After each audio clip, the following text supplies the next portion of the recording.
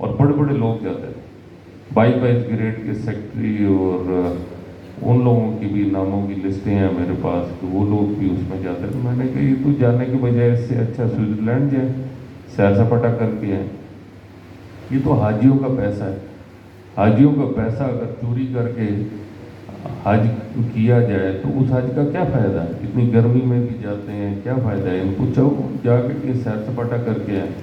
یہ حج کرنا ہے تو اس کے لیے تو اخلاص کی ضرورت ہے، اس میں تو حلال پیسے کی ضرورت ہے۔ لوگ سمجھتے ہیں کہ شاید گورنمنٹ آف پاکستان کا پیسہ ہے، گورنمنٹ آف پاکستان کا پیسہ نہیں ہے، یہ حاجیوں کا پیسہ ہے، عوام کا پیسہ ہے۔ دوسری بات میں نے یہ کی تھی کہ جب جو بھی جائے گا پیسے دے کے جائے گا، تو الحمدللہ سب سے پہلے میں نے اپنے آپ کو بھی پیش کیا،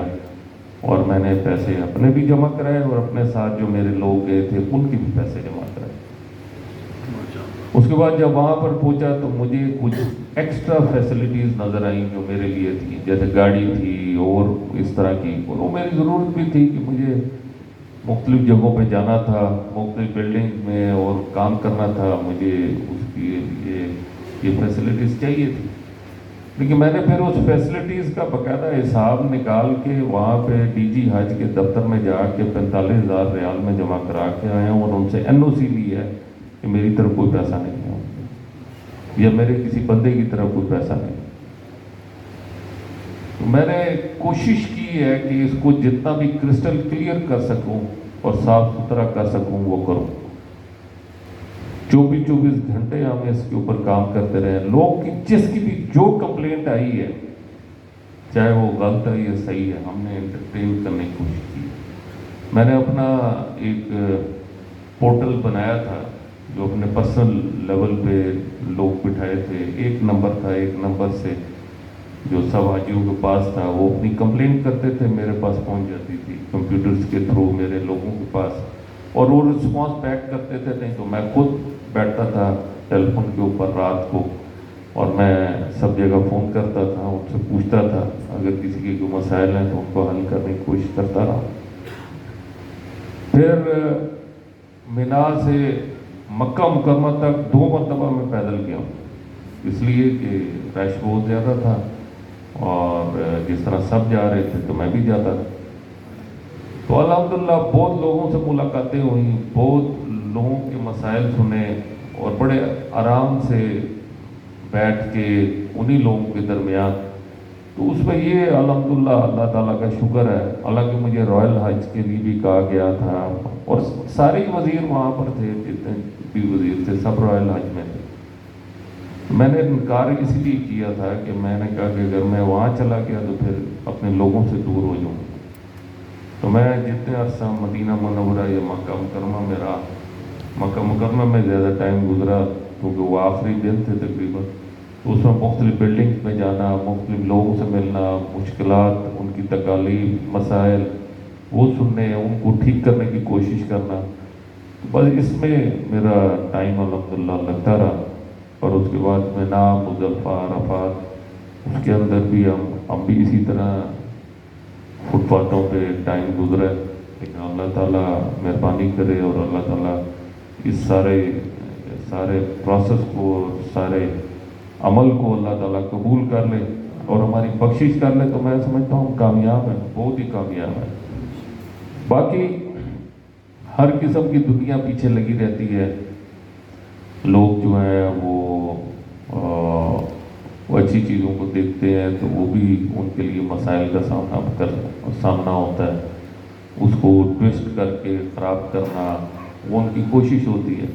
لیکن مجھے الحمدللہ، کیونکہ میں لوگوں میں پھرتا رہا ہوں، 95% سے زیادہ لوگوں نے مجھے انتہائی اطمینان پیش انہوں نے مظاہرہ کیا، اور انہوں نے جس انداز میں میرے ساتھ باتیں کی، میں ایکسپیکٹ بھی نہیں کر رہا تھا کہ ہم کہاں اس قابل ہیں، تو اپنی طرف سے کوشش کر رہے ہیں۔ اللہ تعالیٰ کی جو برکات، اور ہمارے جتنے بھی بزرگ اور ہمارے مولانا فضل الرحمان صاحب اور ہمارے دوسرے حضرات جنہوں نے بڑی دعائیں کی اس والے سے، اللہ تعالیٰ نے ان کو قبول کیا، اور اللہ تعالیٰ نے اس حوالے سے میں یہ سمجھتا ہوں کہ لوگوں کو بہت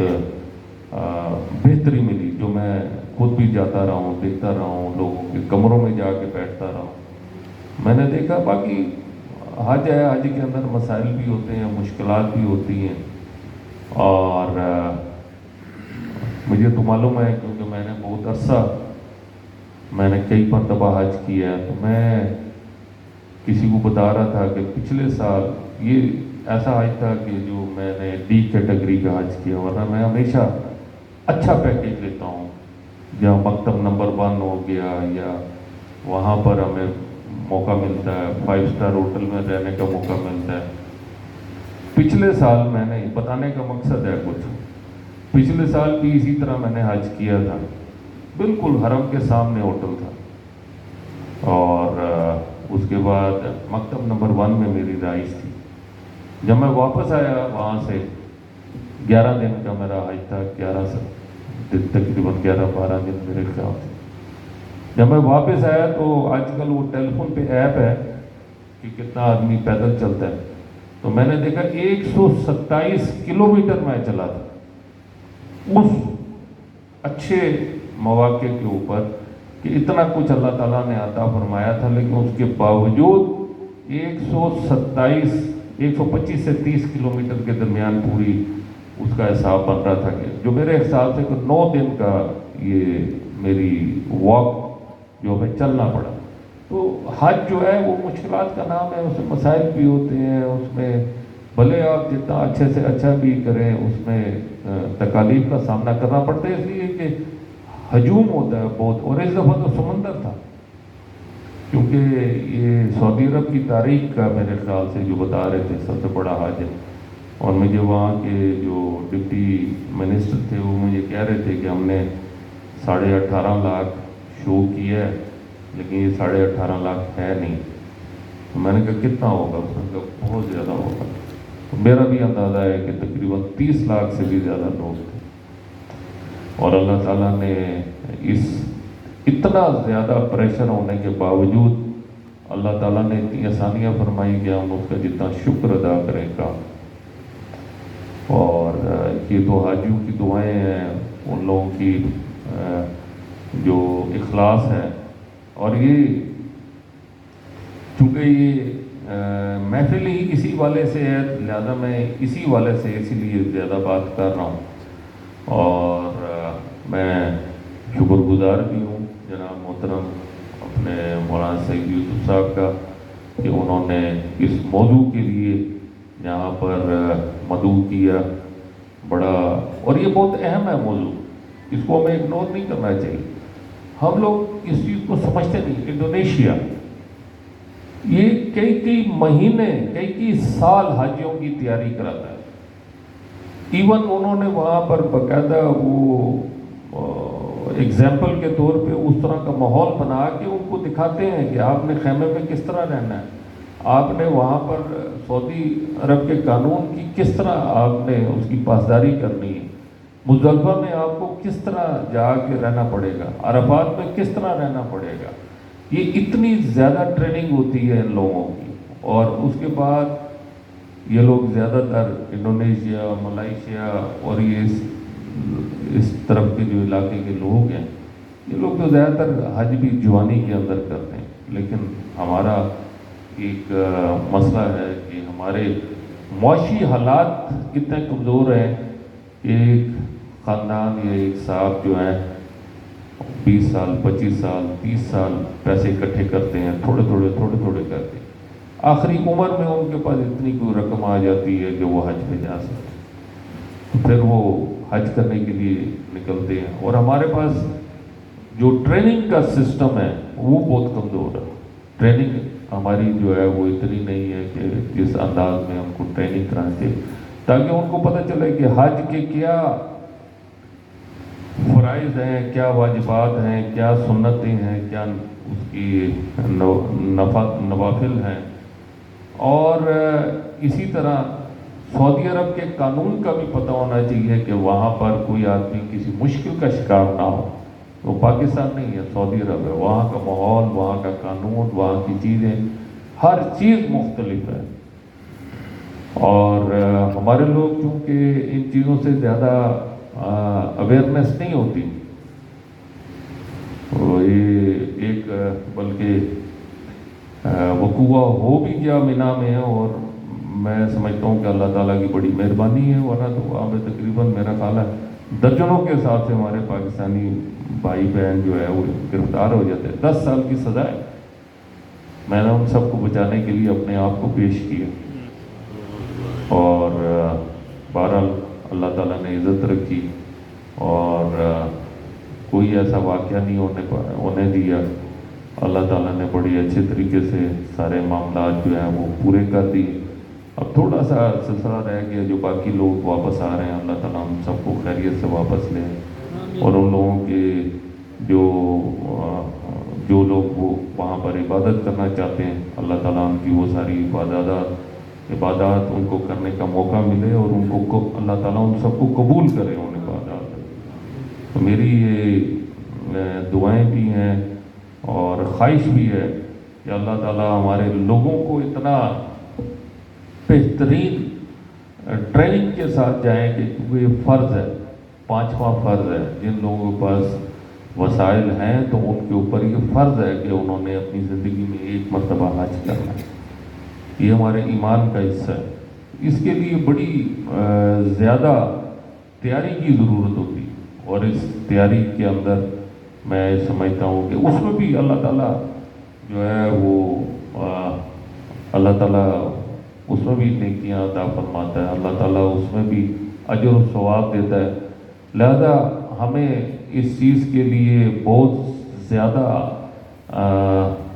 تیاری اور بہت ہی فکر کے ساتھ اس عمل کو پورا کرنا چاہیے۔ اور باقی آپ لوگوں سے دعاؤں کی درخواست ہے کہ اللہ تعالیٰ ہم سب کی مغفرت فرمائے، ہم سب کے، اور خاص طور پہ یہ جو حج ہوا ہے اس حج کو بھی اللہ تعالیٰ قبول فرمائے اور لوگوں کی مشکلات کو حل فرمائے۔ اللہ تعالیٰ ہم سب کو عافیت میں رکھے، دنیا میں بھی عزت دے، مرنے کے بعد بھی عزت دے، آخرت میں بھی عزت دے، جنت الفردوس میں جگہ دے، ہمیں بغیر سوال و جواب کے برق کی طرح پلسرات پہ سے گزار دے، ہمیں اللہ تعالیٰ حضور صلی اللہ علیہ وسلم کی شفاعت نصیب فرمائے، ہمیں اللہ تعالیٰ حوض کوثر سے پانی پینا نصیب فرمائے، اللہ تعالیٰ ہمیں قبر کے عذاب سے بچائے، اور ہماری ہر قسم کی نیک خواہشات کو پورا کرے۔ وآخر دعوانا ان الحمدللہ رب العالمین۔